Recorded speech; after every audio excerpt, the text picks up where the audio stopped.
نحمده ونصلي على رسوله الكريم اما بعد فاعوذ بالله من الشيطان الرجيم بسم الله الرحمن الرحیم رب اشرح لي صدری ويسر لي امری واحلل عقدۃ من لسانی یفقهوا قولی۔ عزیز ساتھیوں، بچوں، بزرگوں اور جوانوں، السلام علیکم ورحمۃ اللہ وبرکاتہ۔ نبی آخر الزماں، خاتم النبیین، حضرت محمد صلی اللہ علیہ وآلہ وسلم جب بھی کبھی کسی بت کے سامنے جاتے تو اللہ کے حکم سے ان کو چھونے کی اجازت نہیں ہوتی تھی کہ آپ کو اللہ سبحانہ و تعالیٰ پاکیزہ رکھنا چاہتے تھے۔ خانہ کعبہ میں تانبے کے 2 بت تھے۔ خانہ کعبہ میں تانبے کے 2 بت تھے، ان کے نام اصاف اور نائلہ تھے۔ طواف کرتے وقت مشرک برکت حاصل کرنے کے لیے ان کو چھوا کرتے تھے۔ حضرت زید بن حارثہ رضی اللہ عنہ بیان کرتے ہیں، ایک مرتبہ آپ صلی اللہ علیہ وآلہ وسلم بیت اللہ کا طواف کر رہے تھے، میں بھی آپ کے ساتھ تھا۔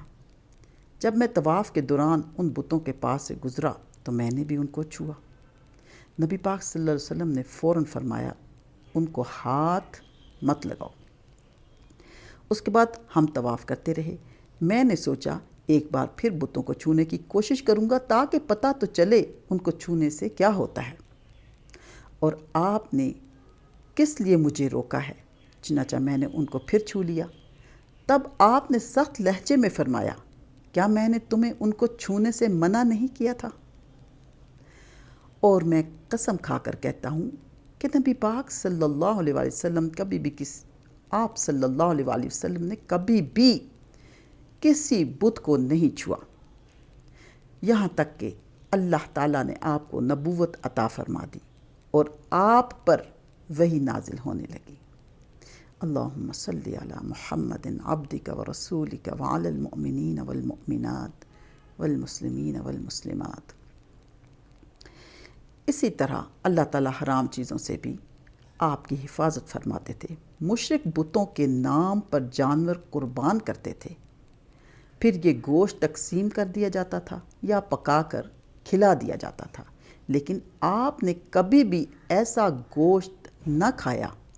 خود آپ نے ایک بار ارشاد فرمایا، میں نے کبھی کوئی ایسی چیز نہیں چکھی جو بتوں کے نام پر ذبح کی گئی ہو، یہاں تک کہ اللہ سبحانہ و تعالیٰ نے مجھے نبوت عطا کر دی۔ اسی طرح آپ سے پوچھا گیا، کیا آپ نے بچپن میں کبھی بت پرستی کی؟ آپ نے ارشاد فرمایا، نہیں۔ آپ سے پھر پوچھا گیا، آپ نے کبھی شراب پی؟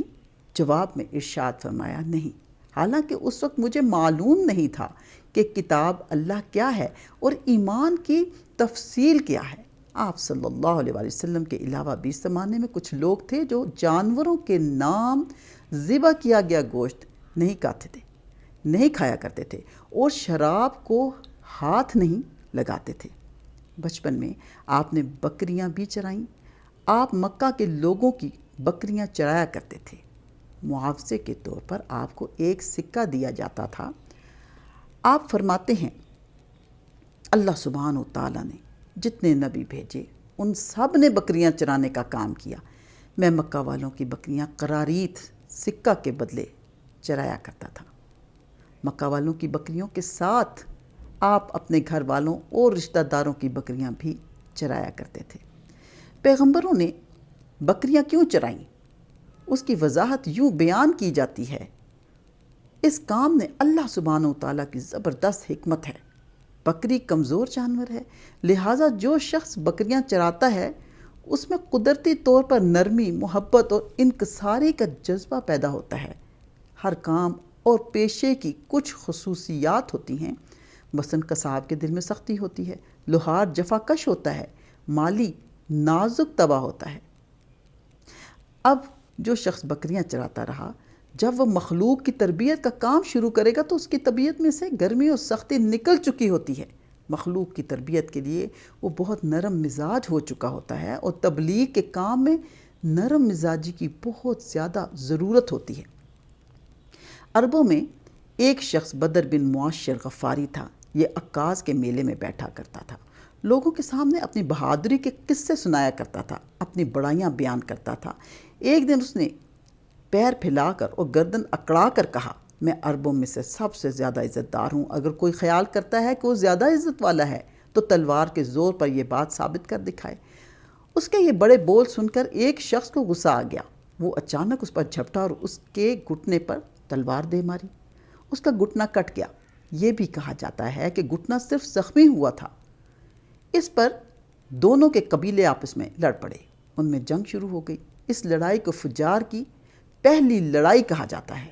اس وقت آپ کی عمر 10 سال تھی۔ فجار کی ایک اور لڑائی بنو عامر قبیلہ کی ایک عورت کی وجہ سے ہوئی۔ اس میں بنو عامر اور قبیلہ بنو کنانہ سے لڑے۔ بنو عامر ایک قبیلہ تھا جو بنو کنانہ سے لڑا، کیونکہ کنانہ کے ایک نوجوان نے اس قبیلے کی کسی عورت کو چھیڑا تھا۔ فجار کی تیسری لڑائی بھی بنو عامر اور بنو کنانہ کے درمیان ہوئی۔ یہ لڑائی قرض کی ادائیگی کے سلسلے میں ہوئی۔ فجار کی ان تینوں لڑائیوں میں نبی آخر الزماں حضرت محمد صلی اللہ علیہ وسلم نے کوئی حصہ نہیں لیا، البتہ فجار کی چوتھی لڑائی میں آپ نے شرکت فرمائی تھی۔ عربوں کے ہاں 4 مہینے ایسے تھے کہ ان میں کسی کا خون بہانا جائز نہیں تھا۔ یہ مہینے ذوالقعدہ، ذوالحج، محرم اور رجب تھے۔ یہ لڑائیاں چونکہ حرمت کے ان مہینوں میں ہوئیں، اس لیے ان کا نام فجار کی لڑائیاں رکھا گیا۔ فجار کے معنی ہے گناہ، یعنی یہ لڑائیاں ان کا گناہ تھا۔ چوتھی لڑائی جس میں نبی کریم صلی اللہ علیہ وسلم نے بھی حصہ لیا، اس کا نام فجار براز ہے۔ یہ لڑائی اس طرح شروع ہوئی، قبیلہ بنو کنانہ کے براز نامی ایک شخص نے ایک آدمی عروہ کو قتل کر دیا۔ عروہ کا تعلق قبیلہ حوازن سے تھا۔ یہ واقعہ حرمت والے مہینے میں پیش آیا۔ براز اور عروہ کے خاندان کے لوگ یعنی بنو کنانہ اور حوازن اس وقت عکاظ کے میلے میں تھے۔ وہیں کسی نے بنو کنانہ کو یہ خبر پہنچا دی کہ براز نے عروہ کو قتل کر دیا ہے۔ یہ خبر سن کر بنو کنانہ کے لوگ پریشان ہوئے کہ کہیں میلے ہی میں حوازن کے لوگ ان پر حملہ نہ کر دیں، اس طرح بات بہت بڑھ جائے گی۔ چنانچہ وہ لوگ مکہ کی طرف بھاگ نکلے۔ حوازن کو اس وقت تک خبر نہیں ہوئی تھی، انہیں کچھ دن یا کچھ وقت گزرنے پر خبر ہوئی۔ یہ بنو کنانہ پر چڑھ دوڑے، لیکن بنو کنانہ حرم میں پناہ لے چکے تھے۔ عربوں میں حرم کے اندر خون بہانا حرام تھا، اس لیے حوازن رک گئے۔ اس دن لڑائی نہ ہو سکی، لیکن دوسرے دن بنو کنانہ کے لوگ خود ہی مقابلے کے لیے باہر نکل آئے۔ ان کی مدد کرنے کے لیے قبیلہ قریش بھی میدان میں نکل آیا۔ اس طرح فجار کی یہ جنگ شروع ہوئی۔ یہ جنگ 4 یا 6 دن تک جاری رہی۔ اب چونکہ قریش بھی اس جنگ میں شریک تھے، لہٰذا آپ صلی اللہ علیہ وسلم کے چچا آپ کو بھی ساتھ لے گئے، مگر آپ نے جنگ کے سب دنوں میں لڑائی میں حصہ نہیں لیا۔ البتہ جس دن آپ میدان جنگ میں پہنچ جاتے تو بنو کنانہ کو فتح ہونے لگتی، اور جب آپ وہاں نہ موجود ہوتے، نہ پہنچتے، تو انہیں شکست ہونے لگتی۔ آپ نے اس جنگ میں صرف اتنا حصہ لیا کہ اپنے چچاؤں کو تیر پکڑاتے رہے اور بس، یعنی کہ صرف تیر ہی پکڑاتے رہے تو وہ لڑائی کامیاب ہو جاتی تھی۔ 6 دن کی جنگ کے بعد بھی کوئی فیصلہ نہ ہو سکا۔ آخر دونوں گروہوں میں صلح ہو گئی، لیکن یہ کافی خون خرابے کے بعد ہوئی تھی۔ اس جنگ کے فوراً بعد حلف الفضول کا واقعہ پیش آیا۔ یہ واقعہ اس طرح ہوا کہ قبیلہ زبید کا ایک شخص اپنا کچھ مال لے کر مکہ آیا۔ اس سے ایک مال عاص بن وائل نے خرید لیا۔ یہ عاص بن وائل مکہ کے بڑے لوگوں میں سے تھا، اس کی بہت عزت تھی۔ اس نے مال تو لے لیا، لیکن قیمت ادا نہ کی۔ زبیدی اس سے اپنی رقم کا مطالبہ کرتا رہا، لیکن عاص بن وائل نے رقم نہ ادا کی۔ اب یہ زبیدی شخص اپنی فریاد لے کر مختلف قبیلوں کے پاس گیا، ان سب کو بتایا کہ عاص بن وائل نے اس پر ظلم کیا ہے، لہٰذا اس کی رقم دلوائی جائے۔ اب چونکہ عاص مکہ کے بڑے لوگوں میں سے تھا، اس لیے ان سب لوگوں نے عاص کے خلاف اس کی مدد کرنے سے انکار کر دیا، الٹا اسے ڈانٹ ڈپٹ کر واپس بھیج دیا۔ جب زبیدی نے ان لوگوں کی یہ حالت دیکھی تو دوسرے دن صبح سویرے وہ ابو قیس نامی پہاڑی پر چڑھ گیا۔ یہ ایک پہاڑی کا نام تھا، ابو قیس، وہ اس پر چڑھ گیا۔ قریش ابھی اپنے گھروں ہی میں تھے۔ اوپر چڑھ کر اس نے بلند آواز سے چند شعر پڑھے، جن کا خلاصہ یہ ہے: اے فہر کی اولاد، ایک مظلوم کی مدد کرو جو اپنے وطن سے دور ہے اور جس کی تمام پونجی اس وقت مکہ کے اندر ہی ہے۔ اس زبیدی شخص کی یہ فریاد آپ صلی اللہ علیہ وآلہ وسلم کے چچا زبیر بن عبد المطلب نے سن لی۔ ان پر بہت اثر ہوا۔ انہوں نے عبداللہ بن جدعان کو ساتھ لیا اور اس آدمی کی مدد کے لیے اٹھ کھڑے ہوئے۔ پھر ان کے ساتھ بنو ہاشم، بنو زہرہ اور بنو اسد کے لوگ بھی شامل ہو گئے، یعنی ان تمام قبیلوں کے لوگ بھی شامل ہو گئے۔ یہ سب عبداللہ بن جدعان کے گھر جمع ہوئے، یہاں ان سب کو کھانا کھلایا گیا۔ اس کے بعد ان سب سے خدا کے نام پر حلف لیا گیا۔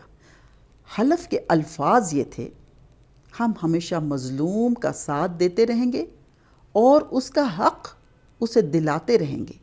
اس حلف کا نام حلف الفضول رکھا گیا۔ اس عہد اور حلف کے موقع پر اللہ کے رسول صلی اللہ علیہ وآلہ وسلم بھی قریش کے ساتھ موجود تھے۔